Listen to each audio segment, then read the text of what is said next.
Hi, yes, it's vintage computer time again. We've got the classic Commodore Amiga 2000. All the fanboys go wild. This is actually a very requested video to take a look at an Amiga, whether it any sort of Amiga, because if you're an Amiga fanboy, you're an Amiga fanboy, right? The Amiga 2000 that we've got here is from 1987, and it's a follow-up from to the Amiga 1000, which was released in 1985. Now, the Amiga 500, which is kind of like the little brother to both of them, it came out just a month after in 87 than this Amiga 2000. So let's take a look at it. I have no idea about the condition. You can see the yellow in here due to the bromine in the plastics faded with UV and time. So, you know, classic sort of stuff. I have no idea what's inside here. Hard drive, it's got a floppy. I don't know what. But anyway, let's check it out. Now, it was designed to be more expandable than the original Amiga 1000. You can see a whole bunch of expansion options here. 2, 4, 6, 7 slots. Fantastic. Plus another 2 slots here. Not sure what they're for. Sorry, I have no idea about Amigas, so I'm just winging this. I've never really, you know, I might have used one for 5 minutes back in the 80s or something. We've got another slot over here. We've got video. Now, the video was a significant upgrade to the Amiga 2000, but it does have composite video here. But if you wanted the real McCoy video, then you need to use the video out here. Disk drive, external disk drive, parallel port, and a D25 serial port. We've got another port on here, so I'm not sure what card that is, but yeah, there's a ton of expansion on this puppy. Made in Taiwan, which was the poor cousin to Japan at the time, because all the best stuff was made in Japan. Nominal 170 watts. Oh, I can forget about turning this on, because you know what we say here on the EV blog, don't turn it on, take it apart. Sorry, don't have the screwdriver. Let's go! Now, for those who knew that I was getting this, they all said, oh, I bet you it has a leaky battery in it. So, yeah, let's find out. How does this come off? I assume it's slide. No, does it lift up or slide out? Oh, I forgot a bloody screw. All right, one more time for the dummies. Let's go. Woo! And we're in like Flynn. Oh, we've actually got 2 cards inside this puppy. Let's have a closer look. Got a hard drive. Oh, Toshiba hard drive. Fantastic. It's the MKM 3134. What size? Like 30 meg, I'm assuming? Something like that. 34 meg defective track list. They don't have that these days. Sticker on the outside. Yeah, fantastic. So it's a 3.5 inch, but it's full height. None of this half height rubbish. Wow, check out the slots in here. It's all a bit higgledy-piggledy, isn't it? Look at these. Sorry, I don't know about the Amiga bus, but obviously some of them are like full length like this. We've got 2 unpopulated ones. I'm not sure if that was like standard for the time or whatever, and others just look like, you know, a standard ISA bus. But obviously we've got a memory card in here. You can just tell by the chip layout. These are the control chips, and these are all the banks of, looks like we've got 2 different banks of memory on here, so that looks like a ton of that. So got ourselves a genuine bodge down there. There you go. Obviously forgot the pull-ups on the bus. Oopsie. Over there as well. There's the PCB info for those playing along at home. I'm not sure what, is that like a speaker connector or something like that?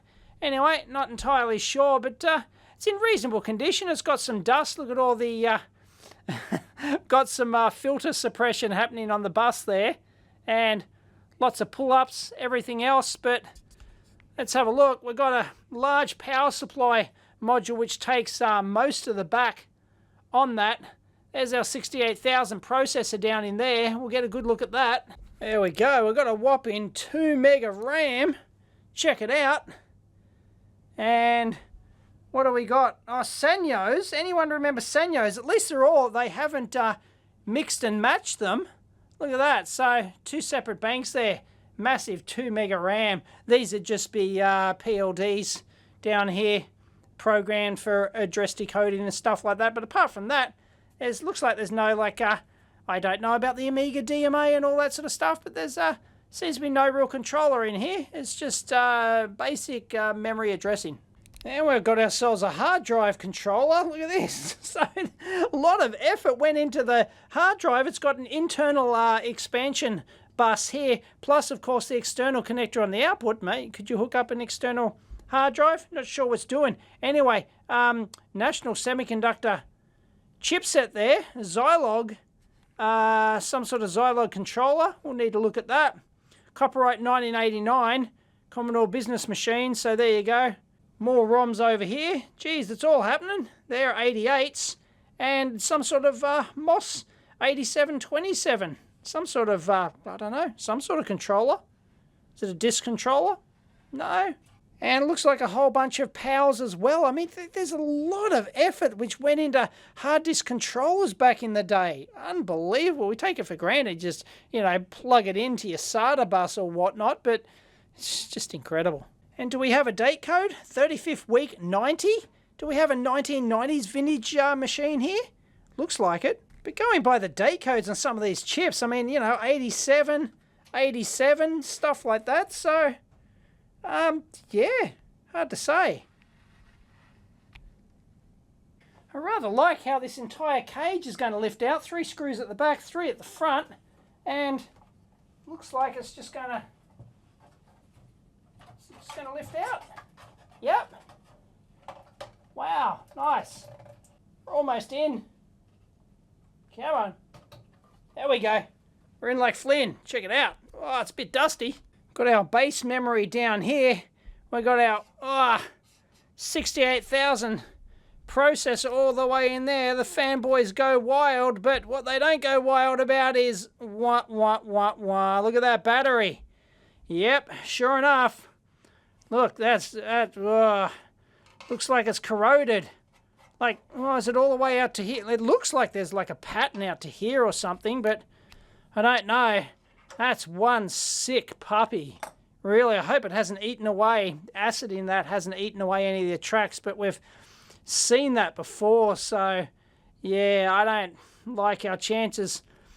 28 meg clock there. The whole thing ran at 7.19 or something like that, didn't it?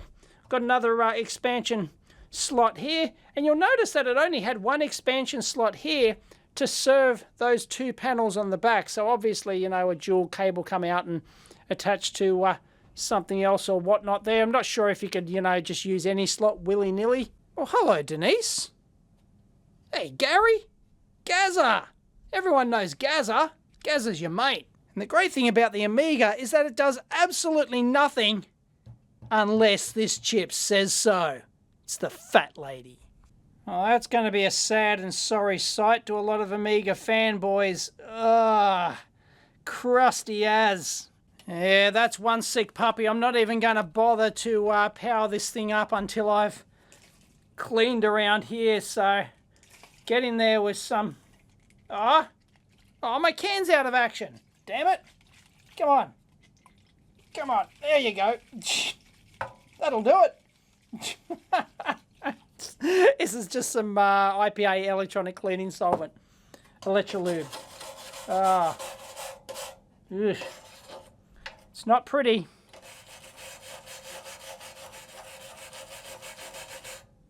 Looks like those pins haven't corroded, but the socket, yeah, chip's going to have to come out, socket's going to have to be cleaned up. It's going to take a while. Let's get some local Aussie stuff, ISO clean, isopropyl, and yeah, let's, whoa. Tell you what, those traces don't look very good, do they? It's not instilling a lot of confidence in me. Ooh. All right, let's go in there with the Tagano microscope and have a look at the state of the nation here. And that is one sick puppy. Look at those traces. Wow. They're like, that they could have like corroded little like micro breaks or whatever in them. You'd have to buzz out each and every single one. Of course, I should just power this thing up, see if it works. If it works, it works, right? But yeah, you can't leave the board in this state. It's just going to get worse. It's absolutely horrible. That's just terrible, Muriel. Not looking great, I'm afraid. So, yep, everyone's fears have come true. But you know, it's repairable. But yeah. Time to power it up, I think. See if it actually does anything. Alright, I won't bother hooking up a monitor yet. And I don't have a keyboard for it. Sorry. So, let's just, whey. Fan goes. Power. Oh. Oh, hang on. Look at that. Is it supposed to flash like that? That sounds like a power supply hiccup to me. Or it looks like it. Can hear the hard drive powering up and off. So, yeah, there's, nah. It's just like resetting or something like that. Now, apparently, Amigas are I'm not sure if it's the 2000, but Amigas in general are supposed to flash their power LEDs when they boot up in various ways. So maybe that's encouraging. Couldn't readily find a list of codes. So it's turned on. I'm just going to check the rail here. And 4.93, no wuckers. Happy with that. So a 5-volt rail looks nice and steady. So that's doing all the CPU and all the logic. So yeah, no problem. I'm going to like at least rule out the power supply for now. There could be like a 12-volt problem or something like that, but I don't know. Okay, let's try that again with a composite monitor. And, oh, hello.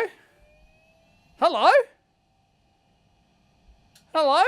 We have some form of video signal.